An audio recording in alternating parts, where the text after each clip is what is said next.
Welcome to the ROTC Scholarship Podcast, hosted by former Army ROTC Professor of Military Science, Lieutenant Colonel retired Rob Kirkland. In these episodes, we explore how to best prepare yourself to obtain one of these valuable scholarships for those applicants who wish to attend a college or university and become officers in the military. The application process can be complex and confusing. This podcast works to make it more understandable.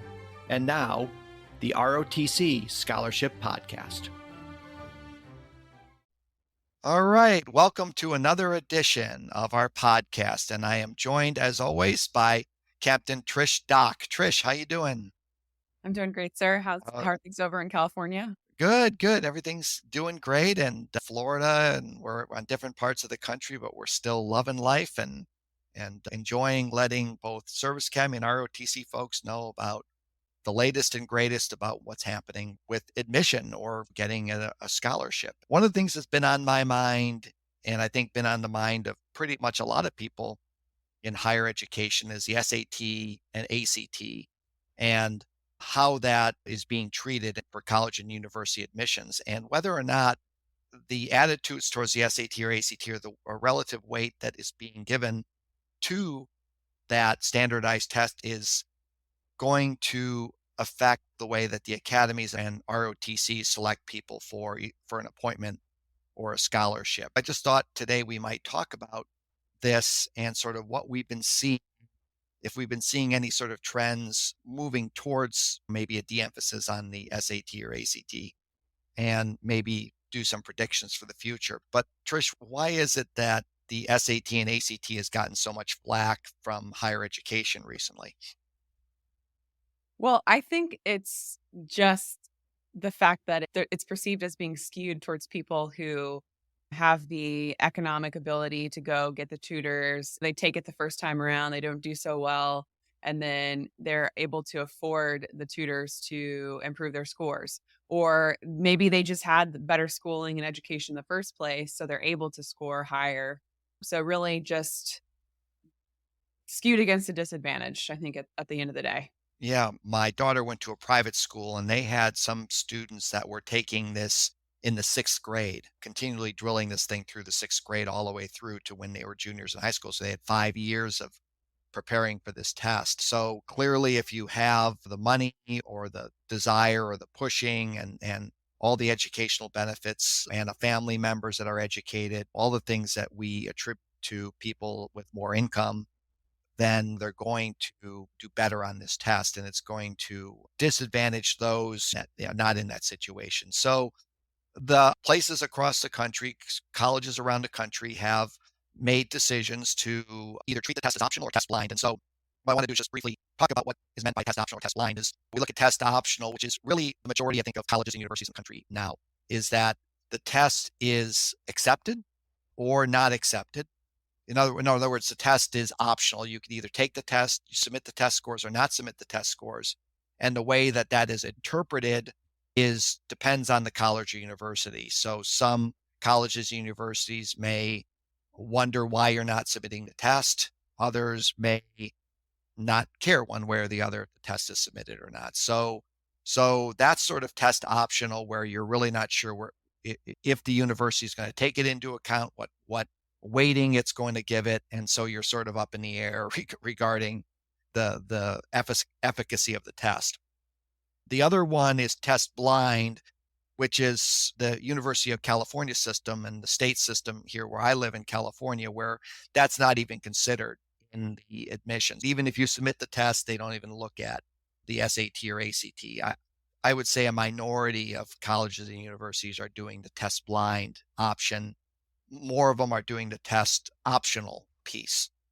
As far as how it's affecting traditional college and university admissions, what it means is that the SAT or ACT is less weight. There's less weight on this test than there has been in the past, even at test optional colleges and universities. And if this continues, then likely what's going to happen is more colleges are going to adopt either a test optional or test blind, and it's going to continue down this road. That's sort of what we're looking at here with colleges and universities. And obviously, service academies and ROTC is going to be affected by these trends. If we look at high schools, for example, high schools are de-emphasizing the SAT and ACT. And I don't know if you have any anecdotal examples of that, Trish, about how high schools just are not making the ACT or SAT part of emphasis for their high school students.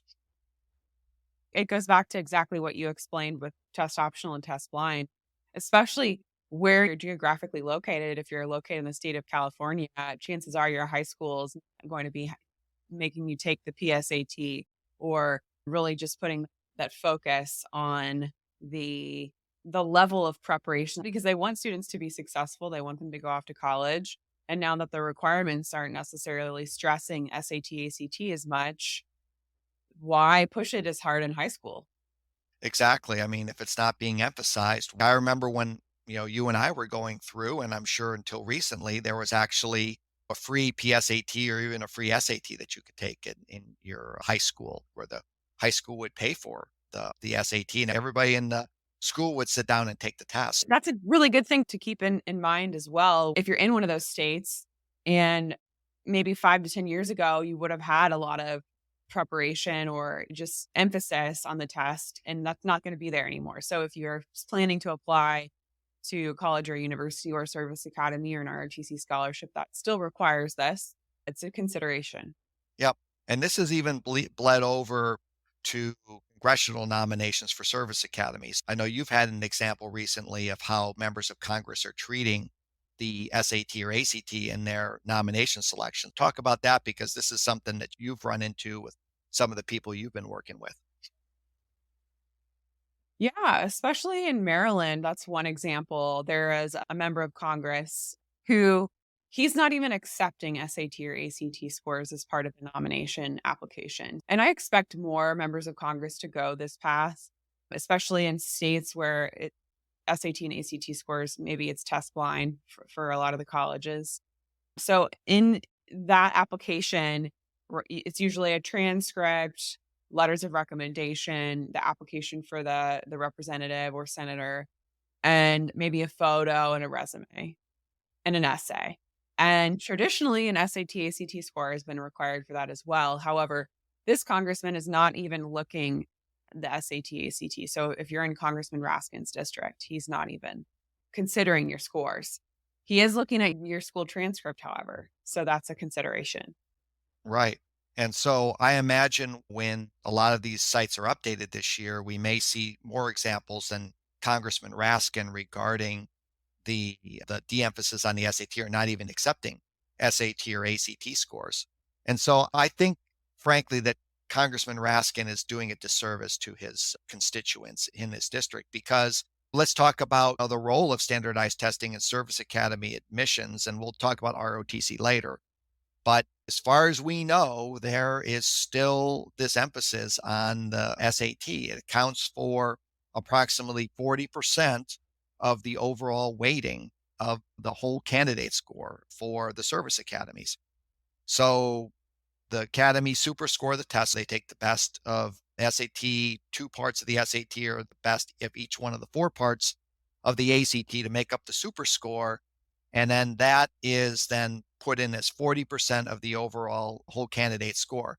Now, we should also emphasize that 60% of the standardized test is weighted towards math and 40% is weighted towards verbal. So it's more important to do better on the SAT or ACT math or ACT math science section, or the SAT or ACT math or science section, or the SAT math section, than it is doing on the verbal, because of the weighting towards the math and math science. But they are still using this same emphasis. So if we take a look at Congressman Raskin's district, for example, by sending out the signal he's not accepting SAT or ACT scores, what we hope is not happening is that hopefully that's not giving a signal to his constituents that SAT or ACT doesn't matter towards admission to a service academy. Hopefully that's not happening. I mean, that's would be a major disservice to his constituents. Plus, if he's selecting people for a nomination to an academy and not considering SAT or ACT scores, he's not following the admissions standards that the academies are using to give people an appointment. Well, So, and you know what I mean? also just looking at the way that members of Congress can nominate candidates, it kind of goes back to what method are they using? Are Right, they right, sending in named ranked, or are they just letting the academy decide who the most qualified person is? And what's interesting is you would think that someone who isn't looking at SAT, ACT scores would have some other criteria for judging right. who the most qualified candidates are and would send those in ranked. But Congressman Raskin does not send them in ranked. So it's a very interesting. Basically, I'm deciding who the most qualified people are. I don't know what their SAT, ACT scores are. Hopefully, they're good enough for the academy. And then, academy, you decide who the most qualified person is. It's an interesting juxtaposition that we're in. Yeah. I mean, Congressman Raskin should rank the candidates. If he's going to use some different criteria than what the academies are using, then he should rank them because if he gives it by the competitive slate, the academies are sending 40% of their whole candidate score in the SAT or ACT. I'm not sure if he's really thought through this as well as he probably could. And I'm not sure what guidance the academies are giving to these congressmen. But the reason we bring this up is because of the disconnect between the member of Congress and the academies. But the fact is that all of these things, the test optional, test blind, congressmen going and not accepting SAT or ACT score for nomination, is going to put pressure, in my mind, on the academies to move away from the SAT or ACT. And so West Point, when you look at their admissions page, they have a quote, and the quote says that West Point Admissions Committee remains committed to a holistic assessment of the applicant credentials, which include reviews of academic achievement, academic aptitude, leadership experience, physical fitness, and other unique attributes during the select application process. To me, that opens the door to moving away from the SAT or ACT test. And I know anecdotally from communications that the academies have made to their field force or liaison or representatives are out in the field, they're not terribly enthusiastic about the SAT or ACT. They believe that it hamstrings them in their admissions decisions. And I think if it was up to them, they would de-emphasize the SAT or ACT in that regard. But so Trish, why is it then that the academy's hesitant to move away from the SAT or ACT? That's a great question. Yeah, I think because the methods of evaluation differ so much for students from state to state. The transcripts that you get, the grades that you get in your classes. If somebody gets an A in calculus in Maryland and a B or a C in calculus in Louisiana, how do those relate to each other? The SAT and the ACT are kind of the great equalizers, to put it bluntly, because they have to by law with the congressional mandate that they follow the top 150 and they're able to rank through the national waiting list any candidates who don't get the appointment through the congressional nomination and those remaining candidates who've gotten the nomination but haven't gotten the appointment. They have to put them on the national waiting list, rank them from 1 to 4,000, and then by law must choose the top 150 and offer those folks an appointment, assuming that they're qualified. And how do right. you figure out who those top 150 are is the question. Right. And so if you have 40% of your ranking of the top 150 is through not a subjective, but an objective measure, which is the SAT or ACT, then you can be more confident in your ability to rank those top 150 candidates. So I think that that is the main reason in my mind why the academy is not, at least for the time being, not moving away from a test optional or test blind direction, is that requirement for the Title 10. Now, the question is, when does it get to the point when there's so many candidates that where this high schools are not emphasizing this test? When is it going to get to that point? And who knows? I imagine that the academies are closely monitoring this thing and trying to then determine what's going on. And my guess is that they would have to be forced also to move lockstep together. I don't think that Air Force Academy could move on its own without having the other service academies move with them. I completely agree with you. And maybe it's not all together at the exact same time, but there'll be a Right. general trend if they do. So our overall message with the service academies right now is that they still have the 40% of the whole candidate score is the SAT or ACT super score. you've got to emphasize that test. And no matter who's telling you, your guidance counselor, your classmates, or whoever else is telling you, you need to tune them out because the SAT or ACT is still king for getting into a service academy, and you can't lose sight of that. Let's move on to ROTC and SAT or ACT. So the ROTC programs are not under this Title 10 requirement of the top 150.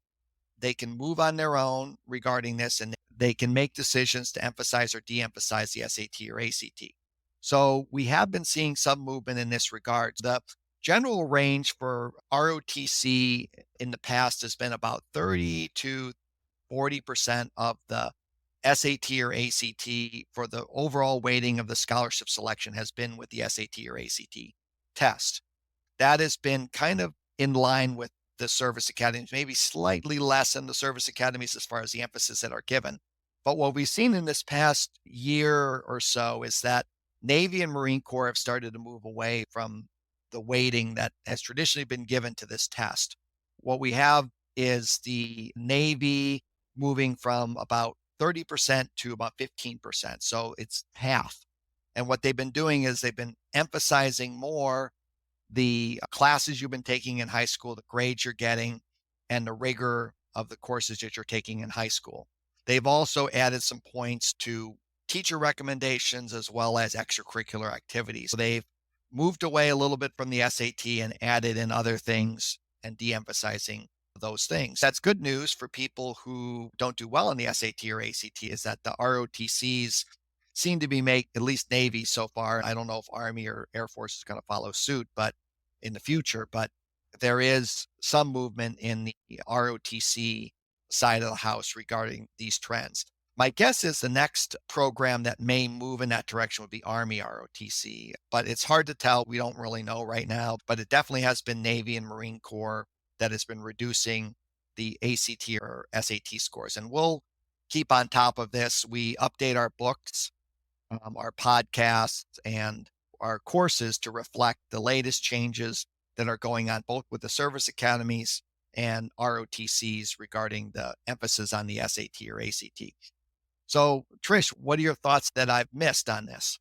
At the end of the day, just preparing, looking at what they're looking for a military officer. So scholar, athlete, leader. And the SAT, ACT is a huge part of that. But really, if you're looking at the scholar perspective, doing well in your classes is so crucial to show that you're going to be successful, right? One of the studies that was done that talks about how the single most important factor as to whether or not a student's going to graduate is their SAT math score or how they did in calculus or their most advanced math class. And there's a reason why, right? They're trying to make sure that you're going to be successful at the academies because the calculus based engineering classes, physics classes, it's crucial. And don't get swept away with the rest of the country and think that it doesn't matter anymore. Also, we look at ROTC with Navy and Air Force in particular that require 70, 80% of their applicants to have an engineering or hard science major. That's the same thing they're concerned about. Is they're concerned that if you look at Navy ROTC, they're putting weight on your math and science courses, and they're really looking closely at those. So if they're going to de-emphasize the SAT a little bit, they're going to look very closely at your math and science courses. They're going to see if you're taking AP courses, what have your scores been on those things.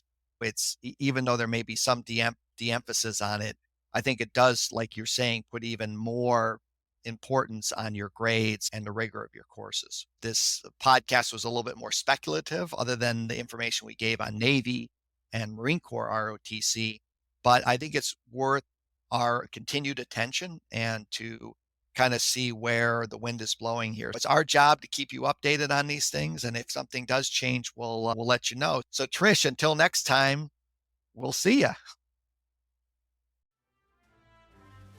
Thanks for listening to the ROTC Scholarship Podcast. If you like what we're doing, please leave a quick review. If you have any questions or want more information about ROTC or our consulting services, please visit our website at rotcconsulting.com. Take care, and we'll see you next time.